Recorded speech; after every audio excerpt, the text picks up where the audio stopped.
Iran যুদ্ধের প্রভাবে টালমাটাল বিশ্ব পরিস্থিতি ভুগছে বাংলাদেশও।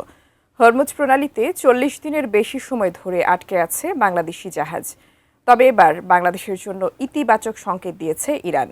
বিস্তারিত জানাচ্ছেন ত্রিবেণী তনু।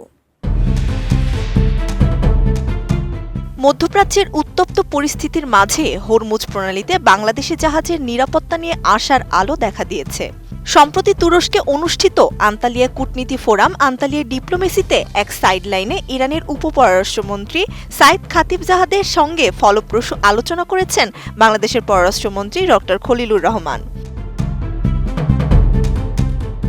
তুরস্কে অনুষ্ঠিত ওই বৈঠকে হরমুজ প্রণালীতে বাংলাদেশি জাহাজ চলাচল সহ নানা বিষয়ে আলাপ আলোচনা হয়েছে। সেখানে পররাষ্ট্রমন্ত্রী ইরানের উপপররাষ্ট্রমন্ত্রীকে হরমুজ প্রণালী নিয়ে বাংলাদেশের পতাকাবাহী জাহাজ বাংলার জয়যাত্রার নিরাপদ চলাচল সহজতর করার জন্য তার মধ্যস্থতার অনুরোধও জানান।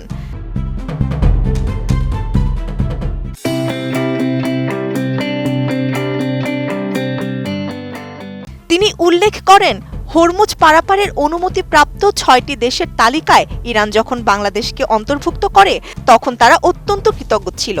২০ এপ্রিল পররাষ্ট্র মন্ত্রণালয়ের এক সংবাদ বিজ্ঞপ্তিতে এসব তথ্য জানানো হয়।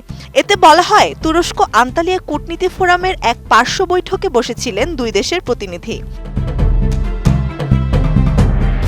বৈঠক চলাকালীন সময় পররাষ্ট্রমন্ত্রী চলমান ঘটনাবলীর বিষয়ে বাংলাদেশের ধারাবাহিক ও ভারসাম্যপূর্ণ অবস্থানের কথা পুনর্ব্যক্ত করেন এবং সব পক্ষের সংযম ও সংলাপ ও কূটনীতির মাধ্যমে মতপার্থক্য নিরসনের গুরুত্বের উপর জোর দেন।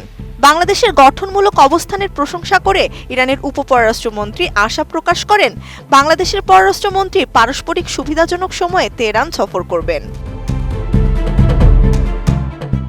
তিনি জানান, পরিস্থিতি উত্তেজনাপূর্ণ হলেও বাংলাদেশের অনুরোধের প্রেক্ষিতে ইরানের সংশ্লিষ্ট কর্তৃপক্ষকে প্রয়োজনীয় নির্দেশনা দেওয়া হয়েছে। এর আগে ৫ এপ্রিল ঢাকায় নিযুক্ত ইরানের রাষ্ট্রদূত জালিল রহিমি জাহানাবাদীর সঙ্গেও এ বিষয়ে বৈঠক করেছিলেন পররাষ্ট্রমন্ত্রী। সে সময় বাংলার জয়যাত্রা ও একটি তেলবাহী জাহাজের নিরাপত্তা নিয়ে আলোচনা হয়। চলমান সংকটে বাংলাদেশের নিরপেক্ষ অবস্থানের প্রশংসা করে ইরান সবসময় পাশে থাকার আশ্বাস দিয়েছে। ত্রিবেণী তনু, ATN নিউজ।